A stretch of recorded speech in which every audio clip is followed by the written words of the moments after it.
Olá pessoal, eu sou Miguel Thompson e a gente vai conversar um pouquinho hoje sobre novas linguagens para uma sala de aula virtual, né? E embora a gente vá falar um pouco muito de virtualidade, a gente tem que falar um pouco da realidade, do mundo analógico, que é de fato o mundo onde a gente está inserido, né? Antes de falar, uma preocupação que eu tenho, uma enorme preocupação que eu tenho, é com relação a essa influência que se tem da tecnologia, né? De imaginar que é a tecnologia que vai resolver os nossos problemas. E eu tenho uma grande preocupação em discutir linguagens que, de fato, são os meios que fazem a comunicação entre a gente e as outras pessoas, né? Como é que a gente faz a transposição do conhecimento complexo para quem está aprendendo. Num mundo que está sofrendo uma enorme transformação, né? Então a gente diz que a gente está vivendo agora um mundo VUCA, né? Que é um acrônimo em inglês que o exército norte-americano criou nos anos 90 para explicar a complexidade das guerras. E o que é VUCA, né? VUCA significa volátil, né? Uncertainty, incerto, né? Complexo e ambíguo. Esse mundo VUCA que a gente está vivendo é um mundo que a gente entra para explicar a aula, a sala de aula, né? Então, a volatilidade do mundo, a gente está percebendo agora com o fenômeno da pandemia, como mudou muito rápido de um dia para o outro, né? Um dia a gente estava em casa, um dia a gente estava andando pelo mundo, no outro dia a gente estava preso em casa, né? E essa volatilidade a gente tem percebido cada vez mais nos fenômenos que vão ocorrendo. Nos anos 2000, por exemplo, nós tivemos os ataques lá em 11 de setembro, onde ocorreu uma mudança radical do mundo, né? Nós tivemos os movimentos, a quebra econômica de 2008, as primaveras árabes. Nós tivemos os fenômenos que ocorreram no Brasil em 2013, nós tivemos uma mudança de um presidente da República, isso é para a gente falar de Brasil, né? Então a volatilidade é isso que o Bauman, né, o sociólogo, diz que é uma modernidade líquida. Nós estamos vivendo em tempos tão fugidios e tão transformadores e tão rapidamente transformados que eles lembram substâncias líquidas, né? Um mundo incerto, né? Um mundo onde as coisas...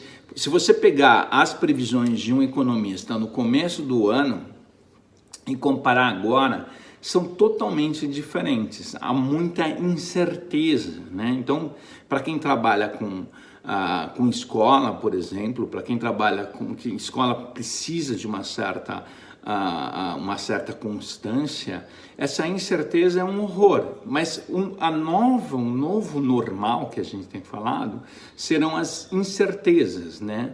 A complexidade do mundo. É um mundo cada vez mais de interdependências. Nada mais pode ser definido com uma simples orientação, com uma simples diretriz. Essas interdependências da complexidade exigem com que a gente, para fazer qualquer tipo de análise, a gente traga muitos elementos. E é isso que a gente tem que trabalhar numa sala de aula. Cada vez mais essa estrutura extremamente rígida que a gente aprendeu não existe mais. Os nossos alunos, eles têm que aprender cada vez mais a trabalhar com conexões, com diferentes informações. E a ambiguidade, é um mundo extremamente ambíguo. Por exemplo, boa parte das faculdades do Brasil estão começando a ter que fazer um terceiro banheiro, por exemplo, né? Um banheiro trans, né?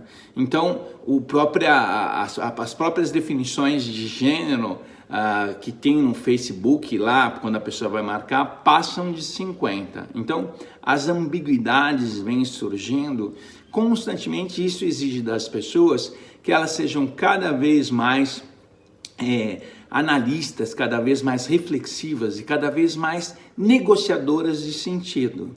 Os professores nesse campo, então, cada vez mais, e a gente está vivendo por excelência um professor que está sofrendo uma transformação radical, de alguém que trabalhava presencialmente, ele está fazendo umas transformações online, né, e trazendo novas possibilidades de conexão com seus estudantes. Então, nesse mundo virtual, que a gente está sendo obrigado a viver, trabalhar com as possibilidades de fazer com que os alunos atuem ativamente lá da casa deles é fundamental. E nós, professores, cada vez mais vamos ser agentes de transformação, né? Curadores, trazendo informações de várias fontes, não só mais do livro, quer dizer, essa estrutura rígida do livro no mundo VUCA, ele é importante, mas ele não é o grande resolvedor dos problemas. Então, nós seremos curadores trazendo um conjunto de outras informações, né? E a curadoria também é feita pelos estudantes. Então, esse mundo enciclopedista do livro, esse mundo iluminista onde nós nos formamos, já começa a sofrer uma grave crise. Então, o iluminismo, que foi um movimento cultural do século XVIII, que organizou o conhecimento em disciplinas, cada vez mais está sendo posto à prova. O positivismo, que foi um outro movimento que fez com que acreditássemos na objetividade do conhecimento, é posto, então, em risco ou em discussão. E nós, professores do mundo geral, cada vez mais temos que trabalhar com uma relatividade do conhecimento e mais com a contextualização do conhecimento. O conhecimento ele serve para determinadas situações, mas ele não serve para outras situações. Esse conhecimento que a gente produz, nós vamos ter que constantemente fazer transposições, não só de uma maneira que o estudante entenda o conhecimento, mas um tipo de conhecimento que a gente vai ter que transportar para novas possibilidades linguísticas, para novos canais. Então você está trabalhando com um conhecimento onde você traz do online, né? E no online você vai trabalhar com vídeos, você vai trabalhar com games, você vai trabalhar com fotografia, você vai trabalhar com redes sociais. Então, nós professores, cada vez mais trazemos um conhecimento, relativizamos o conhecimento e mais, jogamos para os jovens gerar conhecimento. Esses modelos ativos que a gente tem falado constantemente, um dos aspectos é que não só o aluno busca o conhecimento, mas ele gera conhecimento. Então essa sociedade onde a gente começa a virtualizar, nessa cultura digital, cada vez mais os jovens produzem conhecimento e nós também produzimos conhecimento e nós estimulamos uma produção coletiva do conhecimento. Nós, professores, passamos a fazer parte de um projeto coletivo. Lógico que nós temos determinados conhecimentos, mas determinados elementos dos jovens, determinados conhecimentos dos jovens também fazem parte do processo. Então, mais do que professores, nós passamos a ser designers, né, junto com os nossos alunos. O que é um designer? É alguém que olha o contexto, identifica elementos e propõe soluções para a resolução daquele problema específico. Então o professor passa a ser também um designer, também alguém que propõe soluções junto com os seus estudantes.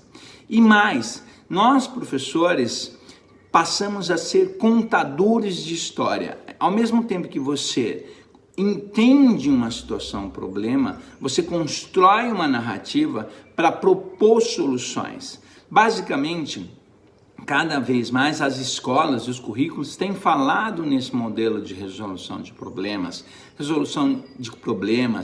temas, né?